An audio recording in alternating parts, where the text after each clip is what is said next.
soit dans un agenda ou dans un calendrier. Et moi, je me souviens d'une pensée du jour que j'avais lue, ça fait longtemps. C'est une bonne réputation, c'est comme un château de cartes. C'est dur à construire, c'est facile à détruire. Quand quelqu'un a une mauvaise réputation, de qu'est-ce qu'on se souvient? On se souvient de ses mauvais coups. On ne se souvient pas du tout, même s'il a fait des centaines de bons coups, on ne se souvient pas des bons coups. On se souvient juste des mauvais coups. Cette personne-là est étiquetée et c'est des mauvais coups. Si je vous parle de la bière d'Arles, ça vous dit quelque chose? La bière d'Arles? De qu'est-ce qu'on se souvient de la bière d'Arles? C'est la bière qui tue. Hey, méchante réputation, hein? Pour ceux qui ne connaissent pas l'histoire de la bière d'Arles, je vais vous expliquer un peu. C'est une bière qui a été brassée ici au Québec pendant une centaine d'années. Et elle était vraiment populaire. Elle était la bière la plus populaire au Québec. Elle détenait 51% des parts de marché dans la région de Montréal et 85% des parts de marché dans la région de Québec. C'était une bière québécoise brassée pour des Québécois. Mais en 1965, il s'est passé quelque chose de très grave, de très plate. Il y a une vingtaine de gars qui sont morts d'une maladie cardiaque vraiment spéciale. Ils sont morts en peu de temps. Et on fait une enquête et ça s'est adonné que ces gars-là, cette vingtaine de gars-là, étaient tous des gros buveurs de la bière d'Arles. Ils buvaient à peu près chacun par jour 3 litres de bière d'Arles. Ils buvaient ça. Donc, tout de suite, la bière d'Arles a été pointée du doigt. Tout de suite, là, c'est la bière qui tue. Et là, la bière d'Arles ne s'est jamais relevée de cette réputation-là. Elle a été retirée du marché. Complètement.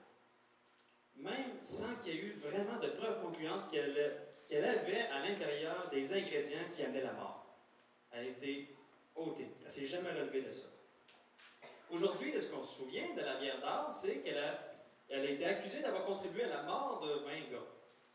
Mais on ne se souvient pas que la bière d'Arles a été brassée pendant 100 ans au Québec, qu'elle a gagné plein de prix internationaux à cause de son goût super et de sa couleur spéciale. On ne se souvient pas de ça. On se souvient juste qu'elle est accusée d'avoir tué des gens. Une bonne réputation, c'est facile à perdre, hein? Malgré qu'elle avait gagné des prix. Un commerce, même chose, c'est facile de perdre la réputation d'un commerce. Il y a des gens qui disent que une personne, excusez mon micro, il me frotte sa joue, là, ça fait... Excusez. Excusez les amis à la maison aussi. C'est mieux? On m'entend? OK. C'est bon. Et là, il y a plein de monde qui vont dire, OK, je vais perdre ma réputation. Non. Quelqu'un qui est satisfait va dire à 3. Un client satisfait va dire à 3 personnes. Un client non satisfait va dire à 11 personnes. Hey, c'est facile de perdre une réputation pour un commerce. Et pour une église, c'est la même chose. C'est facile de perdre la réputation d'une église. Et Paul le savait. Il savait que c'était facile. Et Paul tenait à ce que les églises de Crète aient une bonne réputation. Pourquoi? Parce que les gens qui composent l'Église disent venir de Jésus, d'être habités par Jésus, de faire les œuvres de Jésus. Donc, s'ils ont une mauvaise réputation, c'est la réputation de Jésus lui-même qui est mise en cause. Donc, la réputation de l'Église, c'est la réputation de Jésus. Et Paul, c'est pour ça qu'il dit aux chrétiens de l'île de Crète, et il leur écrit cette lettre-là pour qu'ils vivent une vie conforme à la parole de Dieu. Et Paul, dans ses enseignements, il met en garde contre les faux docteurs. Il lui dit c'est important de les arrêter, ces faux docteurs-là. Parce qu'eux aussi, ils disent venir de Jésus. Mais ils ne font pas les œuvres de Jésus, ils font leurs propres œuvres. Et vu qu'ils font les œuvres par leurs propres efforts et tout ça, et que c'est une autre théologie qu'on va voir tantôt, bien, les œuvres qui en ressortent sont tout croches. Et les gens, ils voient ça et disent, c'est ça Jésus? Qui porte atteinte atteindre directement la réputation de Jésus. Donc, ce matin, ce qu'on va voir ensemble, dans Tite 3, versets 9 à 11, c'est les fruits des faux docteurs. Mais ce qu'on va voir particulièrement aussi, c'est la différence qu'il y a entre les fruits, ce qu'il y a entre les œuvres des faux docteurs et les œuvres des chrétiens. Il y a une différence qu'on va voir à 3 niveaux. On va voir cette différence-là dans l'utilité des œuvres, dans les fruits de ces œuvres-là, et aussi qui ces œuvres-là mettent en vedette. Okay? L'utilité des œuvres des chrétiens ou des faux docteurs, les fruits de ces œuvres-là, puis qui ces œuvres-là mettent en vedette. C'est bon? Donc, avant d'aller plus loin, je vais vous faire un petit rappel de qui sont ces faux docteurs-là que Paul parle dans Tite. Petite parenthèse pour ceux qui nous visitent, on fait une série sur l'épître de Paul à Tite. Et là, on est rendu à la 7e prédication sur 8. La semaine prochaine, on fait la 8e. On termine Tite la semaine prochaine. Donc, les faux docteurs, et ceux qui n'ont pas vu les autres prédications de la série, ils sont disponibles sur YouTube. Bonjour les amis de YouTube.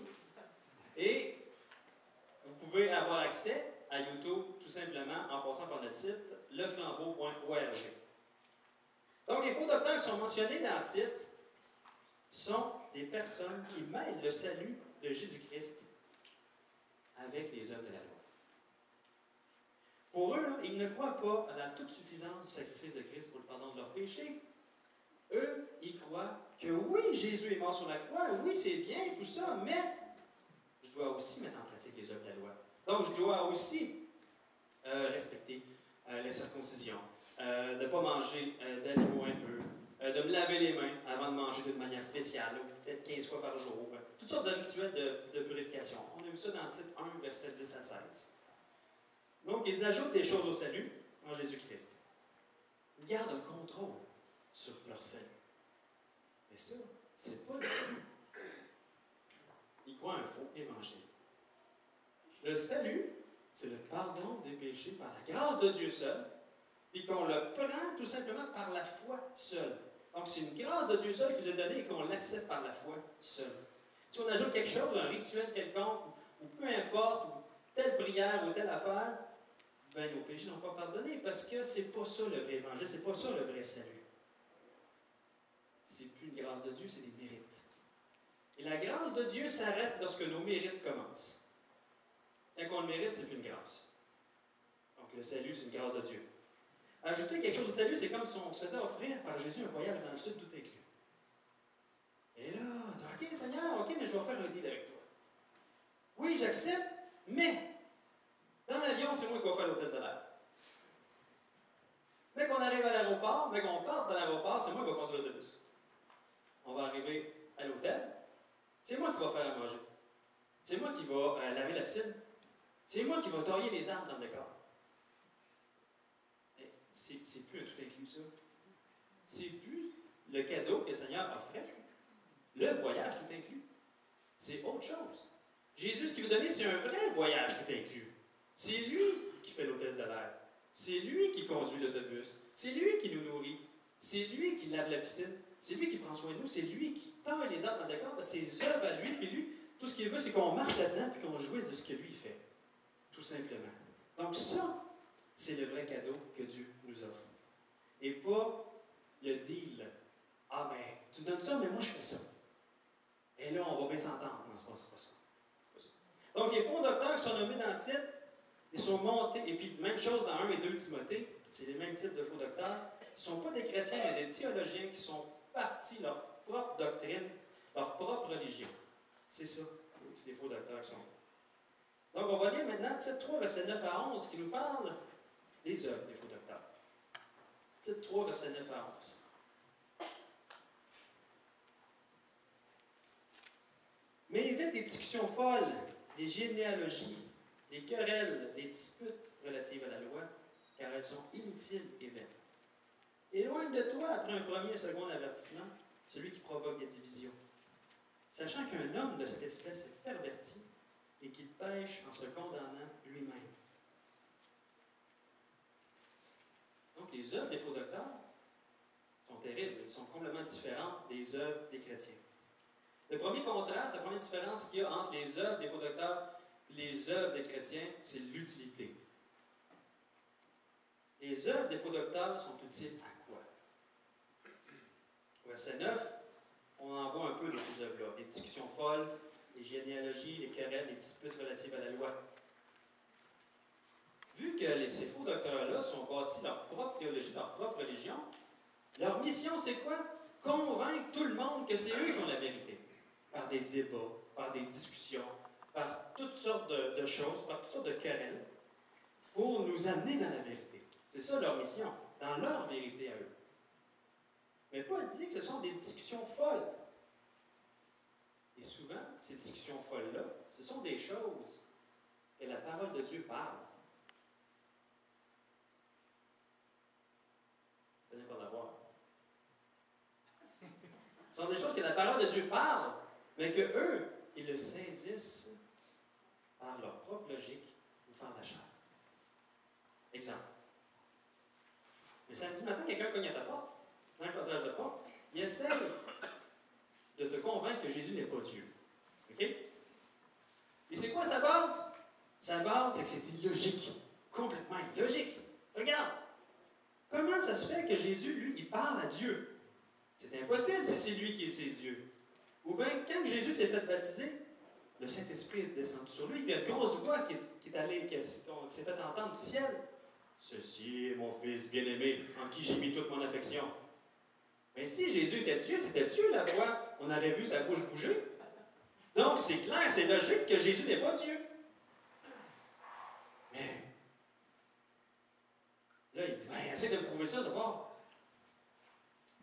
Et si on embarque dans un débat théologique avec cette personne, c'est peine perdue parce qu'il comprend par la chair et par une logique humaine qui est corrompue par le péché, quelque chose qui peut être juste saisi par la foi et compris par l'esprit.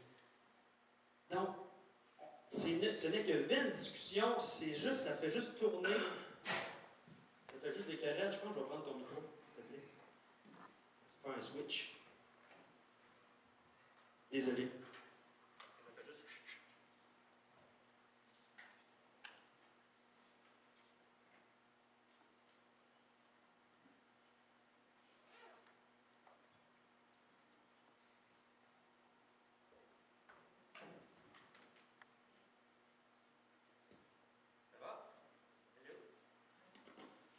Ça marche? Super. Ah. Ah. Donc, si on entre dans un débat avec ces personnes-là, c'est une discussion folle. C'est juste du « Ouais, moi je te dis ça, moi je te dis ça, moi je te dis ça ». Ça tourne en rond, c'est du pelletage de nuages, ça avance pas du tout. La Bible, on sait qu'elle explique clairement que c'est Jésus qui est Dieu. Mais on l'accepte par la foi. On le croit, on le saisit par la foi. Et on le comprend par l'Esprit, quand on comprend la Trinité après. Donc, ça fait juste ouvrir des débats. Il n'y a rien de concret qui sort, juste des querelles. Donc, c'est quoi l'utilité des œuvres des faux docteurs? Paul dit, elles sont inutiles et vaines. Non seulement ils sont inutiles, mais en plus ils sont vaines. Donc, ils sont inutilement inutiles. Doublement inutiles. Paul est en train de dire ça parce que c'est un synonyme. Ils sont inutilement inutiles, les œuvres des faux docteurs. Pour ce qui est des généalogies, c'est quoi cette histoire-là des généalogies? Paul en fait souvent référence. J'ai regardé plusieurs commentateurs, puis ils disaient, on ne sait pas exactement ce que c'est, mais ils ont trouvé plusieurs vieux manuscrits judaïques d'une secte du judaïsme qui, eux autres, il y avait plein d'arbres généalogiques. Et il semblait, avec les définitions des noms des gens et des lignées des patriarches, il semble qu'ils bâtissaient des doctrines par rapport aux définitions de ces mots-là, de ces noms-là. Même si on ne sait pas exactement ce que c'est, Paul dit que c'est doublement inutile. Ça fait tout de suite un contraste avec les œuvres des chrétiens. On voit au verset 8. Cette parole est certaine, et je veux que tu affirmes ces choses, afin que ceux qui ont cru en Dieu s'appliquent à pratiquer des bonnes œuvres. Voilà ce qui est bon et utile aux hommes. Donc, les œuvres des chrétiens sont bonnes et utiles aux hommes. Et ces bonnes œuvres-là, c'est des actions concrètes. Ce sont les choses qu'on a vues dans Tite 2, verset 1 jusqu'à 3, 8. C'est toutes des bonnes œuvres qui sont là.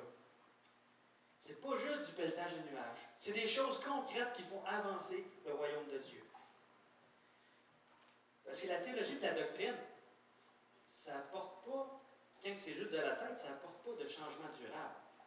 C'est Jésus qui fait le changement durable dans notre vie. Ce n'est pas l'extérieur qui nous change l'intérieur. C'est l'intérieur, quand Jésus nous le change, qui fait que l'extérieur est changé aussi. Eux, ils veulent faire l'inverse. Ils veulent changer l'extérieur. C'est tout. Mais là, le verset 9, il n'est pas en train de nous dire de ne pas jamais avoir de discussion théologique ni doctrinale. La théologie de la doctrine est importante et on doit l'enseigner comme il faut. Et là, il y a des gens ici, des fois, qui viennent me voir. Hein, François, ils posent des questions vraiment pointues sur la doctrine. Puis c'est important, puis c'est correct. Parce que ces personnes-là, ils veulent connaître vraiment ce que Dieu pense de tel ou tel sujet. Tandis que ce que Paul dit, c'est d'entrer dans des discussions folles avec des gens qui ne veulent pas vraiment savoir ce que la vérité sur Dieu, mais qui veulent prôner leur propre théologie, leur propre doctrine. Ils n'ont pas passé par la nouvelle naissance, puis c'est juste des débats pour prouver leur point, puis t'amener sur leur côté, tout simplement. Donc ici, n'ayons pas peur d'avoir des discussions doctrinales quand même. Donc le contraste qu'il y a entre les œuvres, l'utilité des œuvres des faux docteurs, puis l'utilité des œuvres des chrétiens est très simple. Faux docteur, doublement inutile. Chrétien, utile. Bon et utile. Bon et utile à l'avancement du royaume de Dieu. Dans 1 Timothée 1, 3, 4, Paul dit « Je te rappelle l'exhortation que je t'adressais à mon départ pour la Macédoine, lorsque je t'engageais à rester à Éphèse, afin de recommander à certaines personnes de ne pas enseigner d'autres doctrines, et de ne pas s'attacher à des fables et à des généalogies sans fin, qui produisent des discussions plutôt qu'elles n'avancent l'œuvre de Dieu dans la foi. » Donc, les œuvres des faux docteurs n'avancent pas l'œuvre de Dieu dans la foi. Regardons maintenant le contraste qu'il y a entre les fruits des faux docteurs et les fruits des chrétiens. Les fruits des œuvres des chrétiens. Chapitre 3, verset 10. Éloigne de toi après un premier et un second avertissement celui qui provoque des divisions. Il est simple, hein? Non seulement les œuvres des faux docteurs sont inutiles, mais si au moins ça pouvait juste être inutile.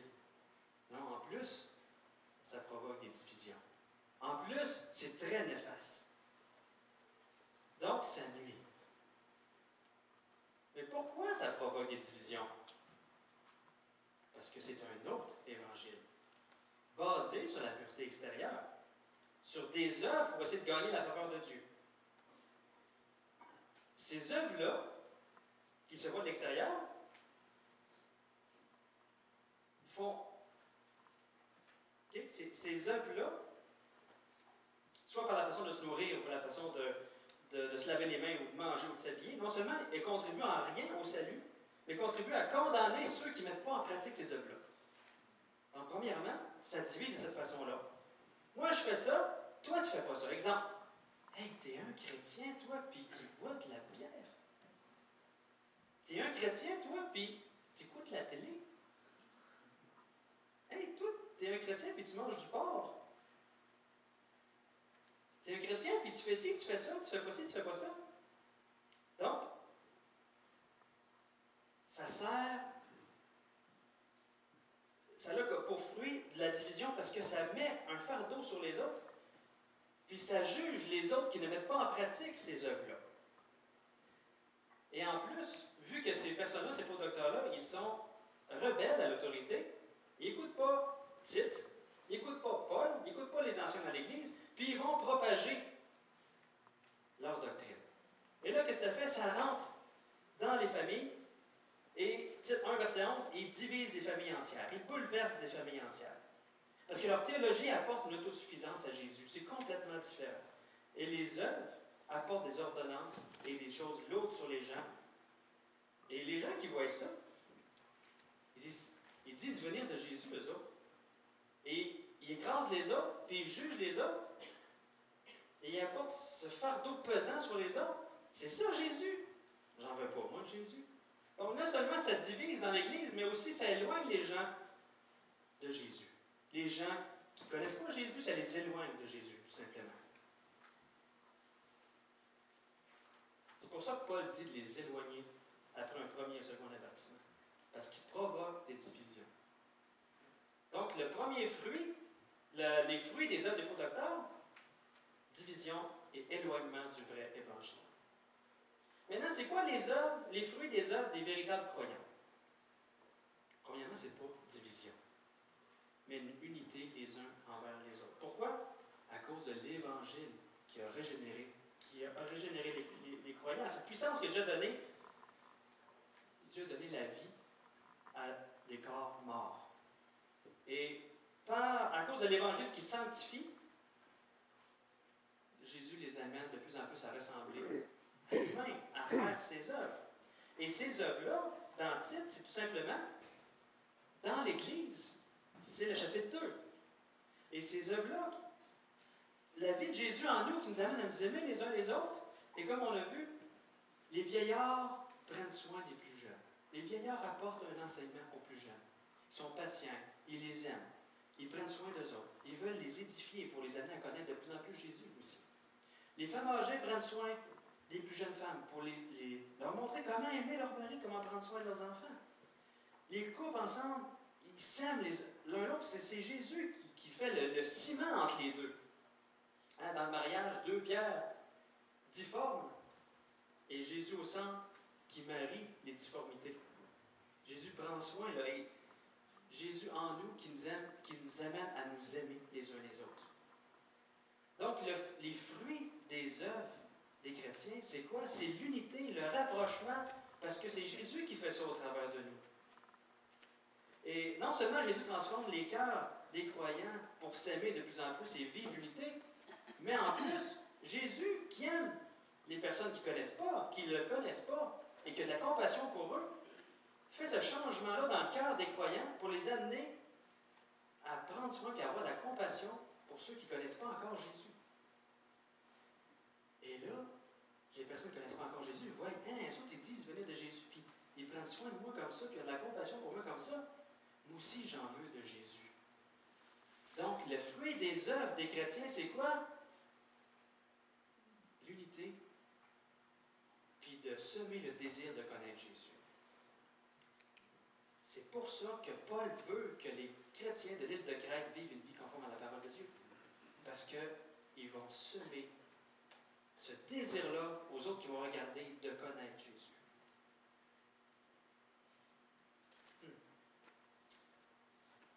Donc, on voit la différence. Le fruit des œuvres des faux docteurs, division, éloignement de Jésus. Le fruit des œuvres des chrétiens, unité, semer le désir de connaître Jésus. Et maintenant, les œuvres de chacun mettent qui en vedette? Tite 3, verset 11. Sachant qu'un homme de cette espèce est perverti, qu'il pêche en se condamnant lui-même. Cet homme est perverti, il est tordu, complètement tordu. Ses actions le condamnent lui-même. Il démontre qui il est. Il se bloque lui-même de la grâce de Dieu. Il dit connaître Jésus, mais il est incapable d'aucune bonne œuvre. Au contraire, tout ce qu'il est capable de faire, c'est de mettre des fardeaux sur les gens et de les juger. Mais c'est quoi le fond de tout ça? Pourquoi il agit comme ça? Qu'est-ce qui le pousse à faire ça, le faux docteur? Vous pouvez tourner dans 1 Timothée 6, versets 3 à 5. 1 Timothée 6, versets 3 à 5.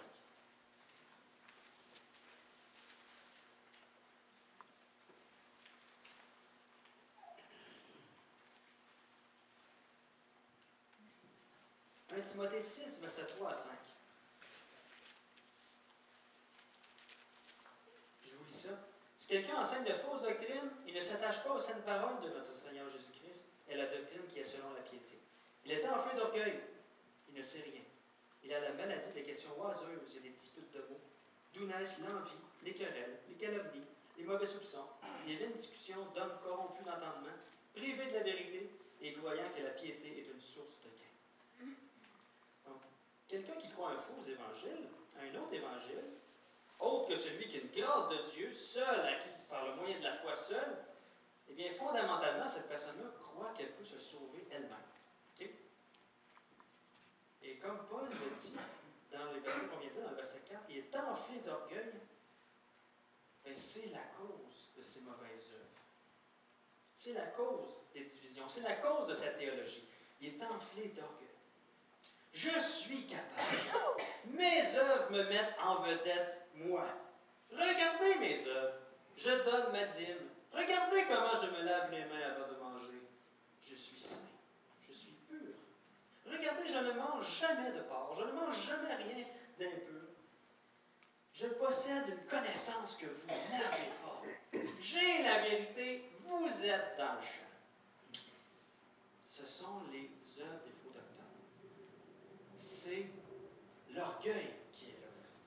Ils rejettent, à cause de leur orgueil, ils rejettent le salut en Jésus-Christ. Parce qu'ils sont capables. Ils sont capables de sauver eux-mêmes. Donc, étant la vedette, leurs œuvres les mettent eux en vedette. Et dans Tite 1, verset 16, dit qu'ils font de profession de connaître Dieu, mais ils le renient par leurs œuvres, étant abominables, rebelles, incapables d'aucune bonne œuvre. Donc, les faux docteurs, ils se mettent en vedette eux-mêmes, et Paul dit, dans Romains, qu'ils servent leur propre vente, ils travaillent pour eux-mêmes. Mais vu qu'ils sont incapables d'aucune bonne œuvre, ben, ils nuisent à la réputation de Jésus. Ils disent venir de Jésus, ils nuisent à la réputation de l'Église et de Jésus. Donc, il faut les éloigner. Il ne faut pas s'associer à eux. Et maintenant, les œuvres des véritables croyants mettent qui en vedette? Jésus. Pourquoi? Parce qu'un jour, le Seigneur nous a montré qu'on était perdus. On était morts, hein, Éphésiens 2. Et Jésus, par sa grâce, par sa miséricorde, nous a sauvés. On a vu ça dans Tite 3.3. Pas à cause des bonnes œuvres, pas à cause qu'on le méritait, mais par sa grâce. On était incapables. On a reconnu notre incapacité. Ça a pris de l'humilité. Complètement à l'inverse des faux docteurs. L'orgueil a fait chuter Adam et Ève. Vous serez comme Dieu. L'orgueil a fait chuter Satan. Il voulait être égal de Dieu, même plus haut que Dieu. Mais pour pouvoir accepter le salut en Jésus-Christ, ça prend de l'humilité. Reconnaître notre état de perdition et dire, je me tourne vers toi pour le pardon de mes péchés parce qu'il y a juste en toi qui est le salut, pas en rien d'autre. Et Jésus, nos œuvres mettent Jésus en vedette parce que c'est Jésus qui nous prend dans notre état de perdition, qui nous transforme dans cet évangile qui se continue dans nous, de transformation-là, puis il fait des œuvres au travers de nous. Donc, nos œuvres pointent vers Jésus, mettent en vedette Jésus. Et Jésus, lui, ses œuvres qu'il fait au travers de nous, mettent en vedette qui? Le Père. Ce qu'il veut au travers de nous, c'est de démontrer à l'humanité comment le Père a aimé tellement l'humanité qu'il a envoyé son Fils pour nous sauver. Donc, Jésus continue exactement le ministère qu'il avait de démontrer l'amour du Père quand il était sur terre physiquement, mais il le continue au travers de nous. Nous, nos œuvres mettent en vedette Jésus et les œuvres de Jésus mettent en vedette le Père. C'est pas merveilleux, ça? Jésus, il est toujours dans cette humilité-là, dans cette continuité-là de « moi, je fais les œuvres de mon Père ». C'est vraiment intéressant. Donc, c'est pour ça que Paul dit à Tite « Hey, éloigne-les après un premier et second avertissement. Éloigne-les. Il porte atteinte à la réputation de l'Église. La réputation de l'Église, c'est la réputation de Jésus lui-même. On ne doit pas s'associer avec eux. Essaie de parler avec quelqu'un qui a été échaudé par quelqu'un qui met des fardeaux lourds sur le dos des autres. Quelqu'un qui entache la réputation de Jésus. Essaie de parler de Jésus à quelqu'un qui vient de se faire échauder. C'est difficile. Encore dernièrement, je jasais avec une madame. Elle était vraiment sur le break par rapport à Jésus. Vraiment sur le break. Parce que dans sa famille, il y a un chrétien baptiste, okay, qui la harcèle littéralement et qui dit « Tu dois te marier, sinon tu vas aller en enfer. » Parce qu'elle vit avec un homme sans être marié. « Tu dois te marier parce que tu vas en enfer. Tu dois arrêter de regarder la télé, parce que c'est le démon. Tu dois aller à l'église à toutes les semaines. » Mais cette personne-là, qu'est-ce qu'elle est en train de faire? Ce chrétien-là, qu'est-ce qu'il est en train de faire? Il est en train de conter un mensonge. Il est en train d'apporter un faux évangile. L'évangile basé sur les œuvres. C'est pas le... La vérité, c'est quoi? C'est que même si la personne se marie, même si cette madame-là se marie, même si cette madame-là commence à filtrer ce qu'elle regarde à la télé, Même si cette madame-là va à l'église à tous les jours, elle va aller en enfer pareil. Parce que ce n'est pas ses œuvres et son changement de vie qui va changer son cœur et sa situation par rapport à Dieu. Donc, la personne est en train d'éloigner cette dame-là de Jésus et du vrai évangile. C'est vraiment terrible. Et pendant la discussion, je vais expliquer c'était quoi nos croyances, parce qu'elle venait pour ça. C'est-à-dire, tout simplement ce que Jésus a fait pour nous. Jésus il est mort sur la croix pour nous, il nous a sauvés. Et Jésus transforme notre vie, nous donne de l'amour les uns pour les autres, il nous donne l'amour pour notre prochain. Et c'est pour ça qu'on offre toutes sortes de services à la population. Et c'est pour ça qu'il y a une banque alimentaire qui va débuter prochainement. Parce qu'on aime les gens, puis on veut qu'ils connaissent que nos cœurs ont été transformés par Jésus, parce que le Père nous a tellement aimés qu'il a envoyé le Fils mourir sur la croix pour nous sauver. Et là, la fille a fait, je n'ai jamais entendu ça de ma vie. Un dimanche matin, je vais aller vous voir. J'ai fait, yes! C'est les œuvres de Jésus qui comptent. Ils doivent mettre en vedette Jésus. Et soyons prudents, des fois, quand on parle de Jésus aux autres, quand on parle de notre religion aux autres, des fois, on peut mettre l'accent sur nos différences avec ces personnes-là. C'est ça, on fait attention. La télé, oui, on la regarde, mais des fois, on switch, là. Hein? Des fois, il y a des petites passes, là. On change de poste. On se rencontre à tous les dimanches matins. Oui, pourquoi on vient à l'église? On vient à l'église, vas-y. Donc, il faut faire attention quand on parle de qui nous sommes. Parce qu'on peut porter ombrage à la réputation de Jésus. Jésus n'est pas une série d'ordonnances. Jésus, c'est la source de la transformation et de la vie, de notre vie chrétienne de tous les jours. Jésus est celui qui nous a sauvés. C'est à cause de lui, c'est par lui qu'on fait ce qu'on fait. Et ce n'est pas le fait de venir à l'église qui va te sauver, c'est le fait que Jésus t'a sauvé, qui transforme ta vie.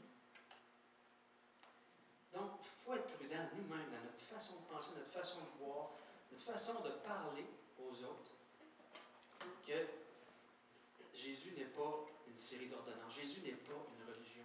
Jésus, c'est la vie. C'est Jésus, c'est vrai, c'est le chemin, la vérité et la vie. Il dit lui-même. Que nous puissions toujours laisser toute la place à Jésus, lui laisser toute la liberté d'agir. Que notre vie mette en vedette Jésus. Pourquoi? Pour que les autres puissent voir que Jésus est encore vivant aujourd'hui. Puis est aussi puissant qu'il l'était quand il est venu sur la terre, qu'il était quand il a créé l'univers. Jésus est aussi puissant et toujours vivant. Je vais inviter l'équipe de célébration pour un dernier chant. Puis pendant que l'équipe s'approche, on va prier ensemble.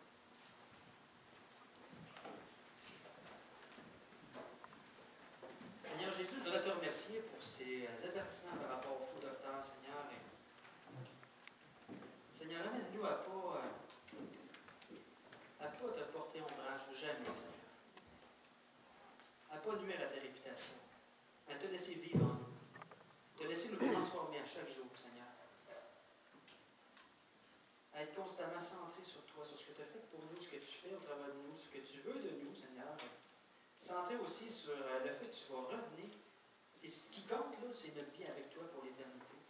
Ce qui compte, c'est ta vie en nous, Seigneur. Aide-nous à saisir ça, à le vivre pleinement, à tous les jours de notre vie, Seigneur, pour ta gloire à toi. Pour que les autres puissent voir que tu existes vraiment, que tu es vivant, Seigneur.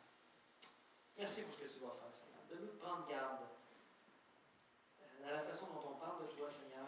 Tu n'es pas une ordonnance, tu es la vie, Seigneur Dieu.